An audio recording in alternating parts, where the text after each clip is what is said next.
Hello friends, कैसे हैं आप लोग।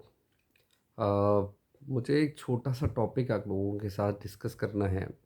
बहुत समय से दिमाग में आता है और इसके ऊपर कितनी बारी कुछ कोशिश करी कि चलो जी, ट्राई करते हैं ट्राई करते हैं ट्राई करते हैं, इसको फॉलो करके देखते हैं। But at the end of the day, follow करने से पहले जो पॉइंट्स मेरे दिमाग में आए, मैं वो आपके साथ शेयर करना चाहता हूँ। दैट इज़ फॉर ऑर्गेनिक खेती। ऑर्गेनिक खेती हमारे किसान क्यों नहीं करते हैं? कई बार मैंने सुना हमारे प्रधानमंत्री जी भी अपने भाषणों में, 15 अगस्त के भाषण में मैंने सुना था, वो भी आज से शायद 2-3 साल पहले, उसमें कहते हैं कि जी, देश को ऑर्गेनिक खेती की तरफ जाना चाहिए। बहुत अच्छी बात है। लगता है कि प्रधानमंत्री जी बहुत अच्छा विजन रखते हैं, जाना बहुत अच्छा है।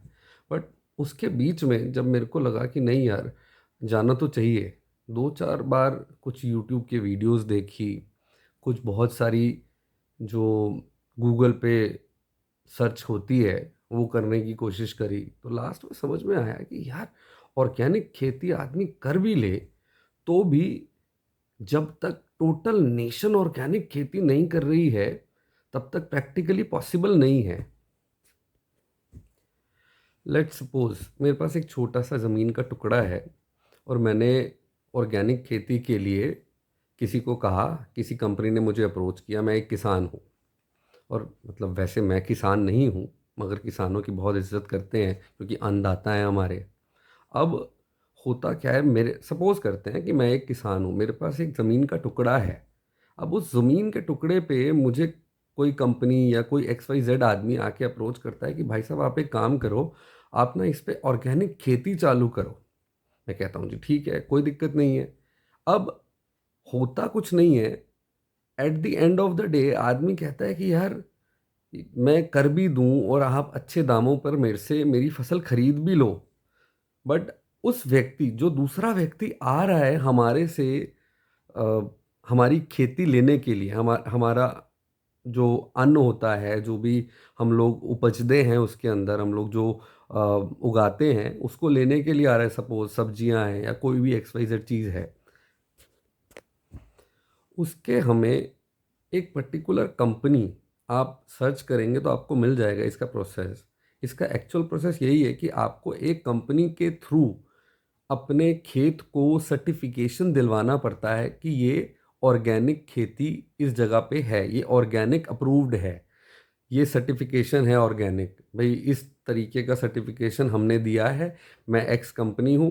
तभी वो व्यक्ति या तो विदेश में या किसी अच्छी कंपनी को अपनी फसल अच्छे दामों पर बेच सकता है। उसके अलावा ऑर्गेनिक, हाँ, हो सकता है जो व्यक्ति उसके पास आए वो उसका जो पैसा है वो बेर करना चालू कर दे। बट व्हाट इफ़ मैं एक नॉर्मल किसान हूँ और मैं खुद ही चाहता हूँ कि ऑर्गेनिक खेती मैं करूँ, तो मैंने देखा कि वो जो खर्चा है सर्टिफिकेशन का, वो इतना ज़्यादा है कि एक आम किसान, उसको उस सर्टिफिकेशन के अगर पैसे देने पड़े तो वो अफोर्ड कर ही नहीं सकता। बहुत ज़्यादा है, थोड़ा बहुत ज़्यादा नहीं है, आप चाहें तो सर्च करके देखिएगा, बहुत ज़्यादा है। अब अब इन्हीं सब चीज़ों को सर्च करते करते मैं थोड़ा सा अ, अब यहाँ पर कोई चीज़ मिक्स हो रही है, इस तरीके से मैं बात कर रहा हूँ। बट जैसे अहिंसक, भाई एक होती है हिंसा, एक होती है अहिंसा। मेरे को उस टाइम पे लगा कि नहीं यार, अहिंसा बरतनी चाहिए। इस टाइम पे ये सारे ख्याल दिमाग में आए और चलते रहे, तो उस टाइम पर मैंने सर्च किया कि भाई एक काम करते हैं, मैं भी ऑर्गेनिक खाना चालू करूँगा। कम से कम बहुत सारे जो कीड़े मकोड़े हैं और धरती धरती की जो उपजाऊ क्षमता है, जो धरती उपजाऊ रहती है, ऑर्गेनिक खेती जितनी ज़्यादा होगी उतनी ज़्यादा धरती के अंदर जो कीड़े मकोड़े हम लोग, या बहुत सारे जो जिन्हें केचुए या ये सब कुछ जो धरती के अंदर रहने वाले जीव होते हैं, ऑर्गेनिक खेती करते हैं तो वो नहीं मरते हैं। वो हमारी फसल का लगभग 30% हिस्सा खुद खा जाते हैं, या जो आसपास के जो मतलब छुटमुट चीज़ें आती हैं। अच्छा, इस बात में एक बार हमारी माता जी से मेरी बात हुई, मैंने कहा माता जी, आप बताओ कि ऐसा कौन सा तरीका है कि यार हम लोग ऑर्गेनिक चीज़ों को, तो माता जी ने कहा कि भाई पहले के टाइम पे तो जितना मेरी नॉलेज में है, तंबाकू का पानी अ, फसलों को बचाने के लिए यूज़ किया करते थे जब हमारे पास पेस्टिसाइड्स वगैरह नहीं हुआ करते थे।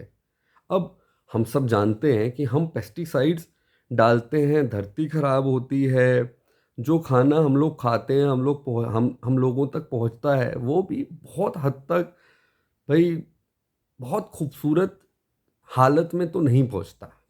मजबूरी है, खाना पड़ता है। क्यों क्यों मजबूरी है? अब ये टॉपिक जानने वाला है कि मजबूरी है क्यों। एक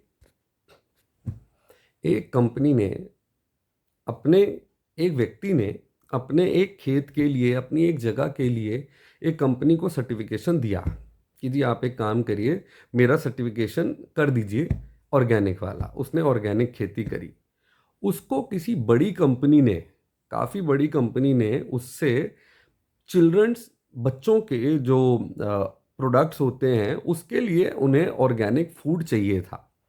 उन्होंने जब उसका सैंपल लिया तो लास्ट में जाके उसका सैंपल फेल हो गया। अब वो सर्च आउट करता है कि भाई कारण क्या है, मैंने तो ऑर्गेनिक खेती करी है। तब पता लगा कि ये जो हवा के अंदर जितने भी पेस्टिसाइड्स उसके आसपास के जो किसान हैं वो डालते हैं, वो भी उड़ के उसके सैंपल्स तक पहुंच जाते हैं, उसके खेत तक पहुंच जाते हैं, और जिसकी वजह से अ, उसका जो फूड सैंपल है वो पास नहीं हो पाता। तब भाइयों मेरे को और ज़्यादा समझ में, भाइयों और बहनों, कहने का तात्पर्य क्या करे, आ जाता है। तो भाई अब हुआ क्या, तब और समझ में आया कि भाई कोई व्यक्ति एक छोटे से टुकड़े पे अगर खेती ऑर्गेनिक स्टार्ट कर भी दे, तब भी भाई आस पड़ोस वाला कोई खेती अगर ऑर्गेनिक नहीं कर रहा है, तो at the end of the day जब हवा से उड़ के वो पेस्टिसाइड्स डालेगा तो वो आके मेरे सैंपल्स खराब कर सकते हैं, मेरा फूड खराब कर सकते हैं। और अगर अब किसान को उस सब चीज़ों से बचना है, उस सब चीज़ों से अपनी खेती को बचाना है, उस सब खर्चों से, कहने का तात्पर्य भाई उसको साइड पे जो पूरा का पूरा कुछ ग्रीन मतलब, तो जो उसको खर्चे करने पड़ेंगे वो खर्चे ऑलरेडी बहुत ज़्यादा हैं। और हमारे देश के किसानों के पास कोई इतनी ज़्यादा ज़मीन नहीं होती है। ऑन एन एवरेज अगर हम लोग रैंडम देखें तो अप्रॉक्सीमेटली 2.5-3 बीघा के आसपास एक आपको किसान के पास ज़मीन मिलती है, जिससे वो अपना भी पेट भरता है और लास्ट में जाकर हमारे भी पेट में उसी खेती के थ्रू हमारे पेट तक वो अनाज पहुंचता है। तो अब होना तो चाहिए कि ऑल ओवर इंडिया, वैसे तो ऑल ओवर वर्ल्ड वाइड होना चाहिए कि ऑर्गेनिक खेती ही करी जाए, उसके अलावा दूसरी खेती करी नहीं चाहिए। और बहुत सारी जगहों पर लोग इस चीज़ को फॉलो करते हैं। इवन दो भाई आप विदेशों में देखो, ऑर्गेनिक खेती, ज़्यादातर लोग ऑर्गेनिक खाना पसंद करते हैं, कोशिश करते हैं कि ऑर्गेनिक की तरफ जाएं। तो इंडिया जिसके पास अप्रॉक्सीमेटली 60% लैंड उपजाऊ है और 10% लैंड अरेगल, मतलब कि अ, खेती योग्य है। मतलब आप समझो कि 10% हमारी भूमि 100% खेती योग्य है और 60% लैंड हमारे पास उपजाऊ है। तो अगर हम इस चीज़ को तरीके से देखें तो हम तो ऑल ओवर वर्ल्ड का पेट सिर्फ हिंदुस्तान में अन्न उगाने के साथ भी भरा जा सकता है। तो इतनी आप लोगों से रिक्वेस्ट है, अगर कोई कंसर्न अथॉरिटी इस चीज़ को सुनती है तो इतना इतना इतना तो ज़रूर होगा कि शायद वो लोग इसके ऊपर कुछ कोशिश कर पाएँ। तो एटलीस्ट आप लोगों से इतनी सी रिक्वेस्ट है, इस वीडियो को ज़्यादा से ज़्यादा शेयर करें और इसको जितना हो सके हमारे चैनल को सब्सक्राइब करें। बहुत अच्छे से हम लोग ये वीडियोस बनाने की कोशिश कर रहे हैं। मतलब हम लोग बोले तो अभी के लिए तो मैं ही हूँ, पर आगे की आगे देखते हैं। मेरी गुड़िया भी वैसे वीडियोस बनाती है, उसके चैनल का नाम है नव्या गुजराल।